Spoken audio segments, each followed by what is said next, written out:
All right, we got a 2006 Honda Pilot in here for an AC compressor. The clutch wasn't coming on. We already diagnosed it, and it had power going down to the AC compressor, but the clutch wasn't working. So we went ahead and put a new clutch or a new compressor on it, and kind of find out the brand new compressor is bad also. So I checked the power going down to the new compressor. Use a scan tool, powder it on. No, it gets power to the wire. No clutch movement. Kind of similar to this. This is the old compressor here. If you put the power probe into, putting the power probe into the connector here. And I'm gonna give it some 12 volts. Well, I was gonna try to give some 12 volts. Hold on a second. If you give it 12 volts, the front of this clutch should move, activate, and kind of hard to do with one hand. So I got this plugged in. Give it 12 volts. There's nothing happening here. Well, my son put the new compressor on, and the exact same thing happened with the new one. We didn't bench test it before we put it on. We just assumed it worked before he put it on. He just assumed it would work, and go to fill the car with Freon, and clutch is not coming on. The AC is not coming on. The fans are running. Everything's acting like it's supposed to. Pulled the wire loose at the car, and it's got voltage going to the wire. So the brand new compressor that's he had just put on is not engaging. So anyway, I'm just going to show you how to do a compressor swap on these real quick. They're pretty easy. The biggest thing on it is just moving the stupid plastic that's blocking everything. So right now, I'm pretty sure it's fairly full of Freon. Oh, I barely touched that. So yeah, we got about 80 pounds on both the high and low side. So it's got, I think we tried to put in a can or can and a half, whatever, and realized the compressor wasn't coming on. So we're gonna go ahead and evacuate the system right now. I'm gonna use the machine, hook that up, and then we'll come right back. All right, so we got the evac machine hooked up to the AC. We're just gonna open the valves here and bring it down. Now I realize most of you are not gonna have this machine to do this, so you're gonna have to make a decision on what you wanna do. You can either take it to a shop and have them bring it down, or do whatever you need to do. That's up to you. I would suggest taking it to a shop, and we're just gonna watch. This usually happens pretty quickly. I don't know what a sharp charge is for this, but it's a pretty quick process for them to hook up their machine and bring it down.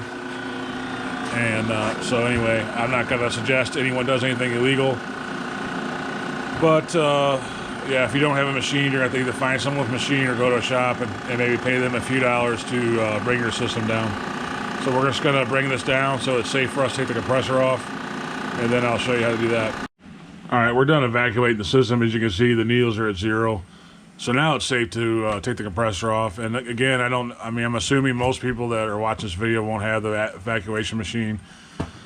But if you don't know, you want to make sure your system is at 0 before you start taking hoses off the air compressor. Otherwise, you're going to have Freon coming into your face and tools and the air and all that good stuff. So you got to be real careful with that. It's under high pressure.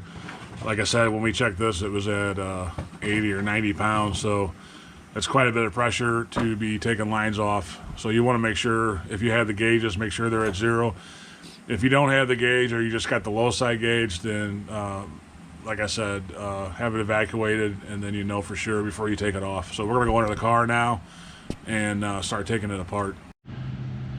All right, first thing you're gonna see when you come down here, you're gonna jack the car and put a jack stand under it.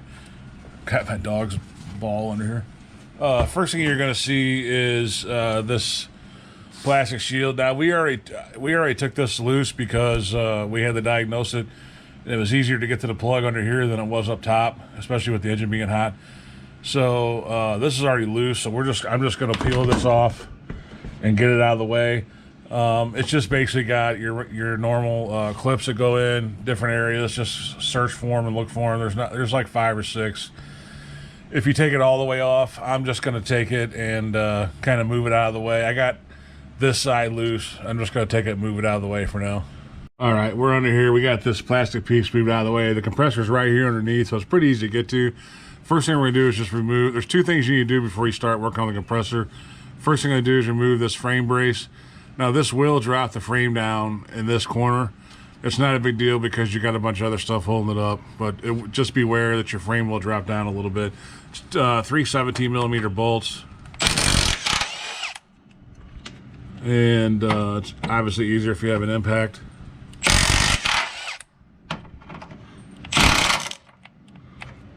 Yep. And this one, the battery's a little messed up. It keeps popping out, so I gotta deal with that. That's one thing I don't like about Milwaukee batteries, is they seem like they're not very durable as far as staying in.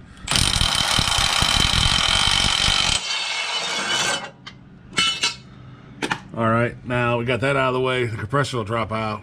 Next thing we need to do is take the belt off. You need a 14mm socket and a longer ratchet if possible, and maybe an extension for your ratchet, because the tensioner is pretty tight on these. So I'll show you where that's at real quick, and then we'll take the belt off. All right, I'm in the wheel well right now, and hopefully you can see where my ratchet's at. It's on that tensioner. There's a bottom pulley, which is also hooked to the tensioner. That's more of an idler pulley. You want to go right above that, right by the motor mount there. And it's a 14mm, and you're just going to pull it towards you or tighten, and that will bring the belt off. And all I'm going to do is just take it off from the compressor and try to leave the belt on, everything else, and kind of leave it undisturbed so it's easier to get back on. This belt is almost brand new, so I'm not going to replace that. But if you do need a belt, or yours is worn, then this is a good time to do it. But if you don't need a belt, just take it off from the compressor and try to leave it on the rest of the way. The rest of the pulleys, that way it's easier to put back on. So all you're going to do is just put that 14 on there, bring it towards you, and slip the belt off. The next thing you want to do after you get the belt off will be to take the electrical connector off.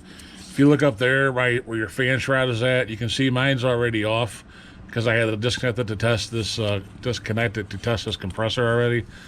But normally that connector is attached to this fan shroud right there, and you don't have to take it off the fan shroud.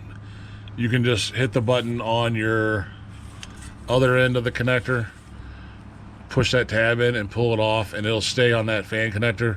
I was trying to test it from the top the other day when we were having trouble with it, and I took it off of there to test it, but you don't have to do that. So now that's disconnected, you got your two lines here, and they're 10mm.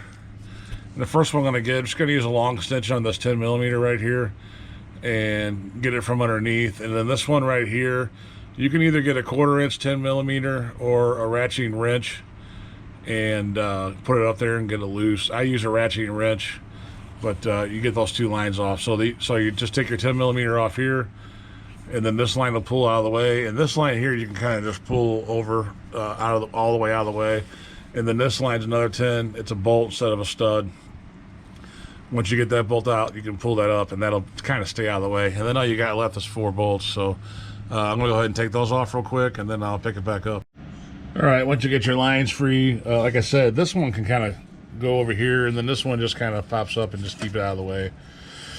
It shouldn't get in the way. You got these 4 bolts. There's 2 on the bottom and 2 on the top. I already kind of pre-loosened these because these electric ratchets aren't that powerful to loosen stuff usually.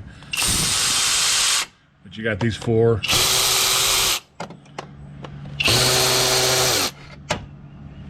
And I'll take these out. Got one more still.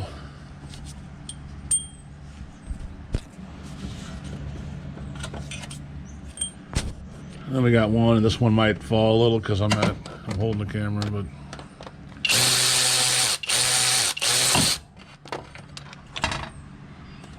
it almost falls out where it's supposed to. Of course, if you're not holding the camera, you can just hold it. So we're just gonna kind of slip it out right here, and it should slip right out. I'm gonna take it over to bits and show you a few things, and then we'll pick it up. All right, so this is the brand new compressor here. We're just gonna go ahead. I know it's not gonna work because I've already did it while it was on the car. We're going to probe the power wire, send 12 volts to it, and that clutch should engage. You see it's not doing anything. So we got a dead DOA, dead on arrival, brand new compressor. So anyway, you'll notice that this one has this older looking part on it, and the old one has the older looking part on it. Well, when you get these compressors, you got to take this off to put it on this, and they're held together with 5.5 millimeter bolts. And when I went to take this one off, this is a snap-on socket, and it completely broke the snap-on socket. I got a few other sockets on there, 5.5, and they didn't break, but they started rounding the heads off. So I tried to heat it up. I tried everything.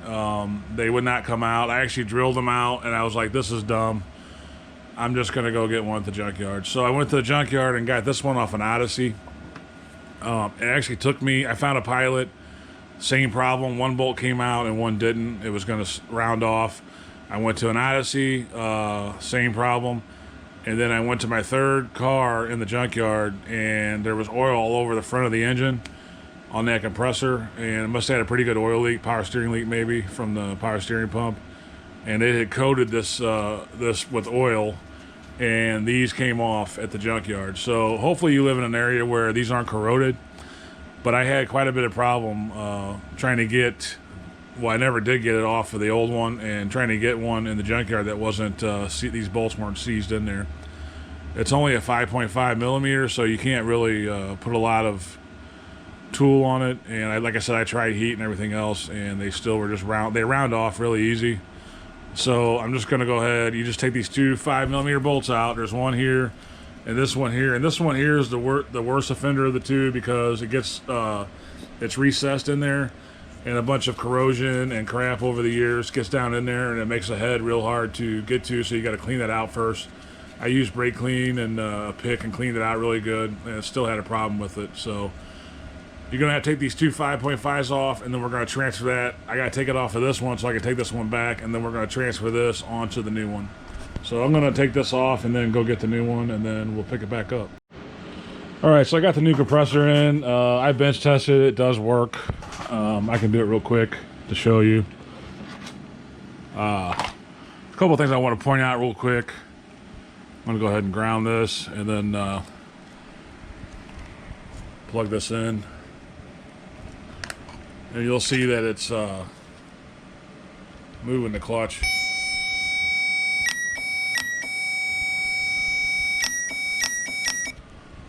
I don't know if the camera picked it up. It doesn't move a lot, but you can hear it clicking, and this clutch is engaging, the magnet's engaging.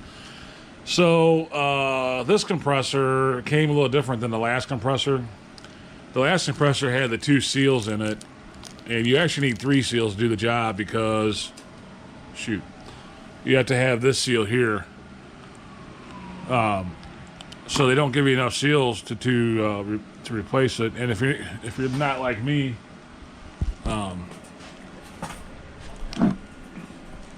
you know, I have a whole drawer of brand new seals and AC stuff, but obviously you're probably not going to have that, so you're going to have to take that seal. If it was me, I would take the seal off of your old one and take it to the auto parts store and try to get a new one.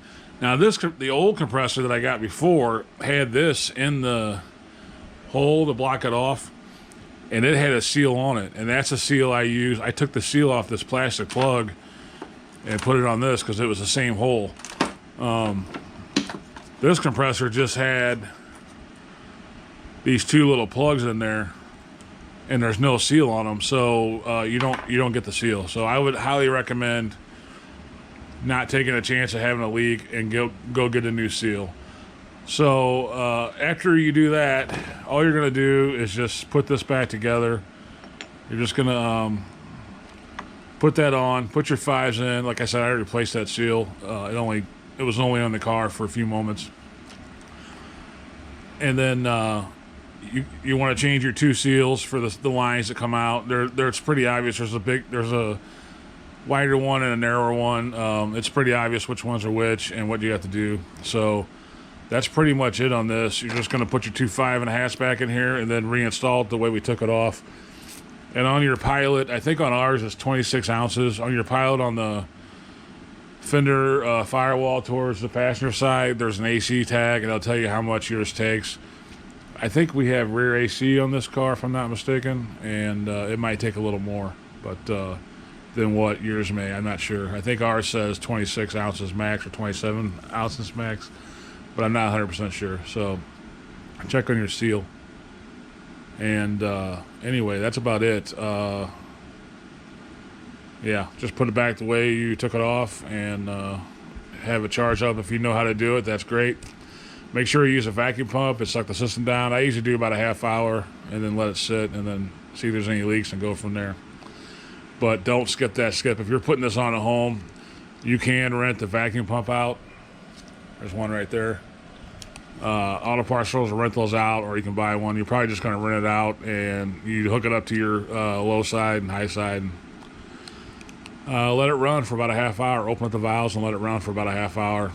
And then you can close your valves and see if the pressure, you should go negative pressure. If they go back to zero, then you have a leak somewhere. That doesn't always guarantee you're going to find a leak that way, because if under pressure you can have a leak, or even the straighter valves can have a leak. But it's a good indicator if your system has a leak. If you close those valves and turn that vacuum pump off and let it sit for about 15-20 minutes and look at your gauges, and if the needles go back to zero or they move, then you have a leak somewhere, and you're going to have to check that out before you fill it up. But if you don't have a leak, everything looks good, and you vacuum it down, then go ahead and put your 2 cans of 12 ounce in, and you should be good to go, or whatever your car indicates. So anyway, hope this helps somebody on the Honda Pilot. And as always, thanks for watching, and God bless.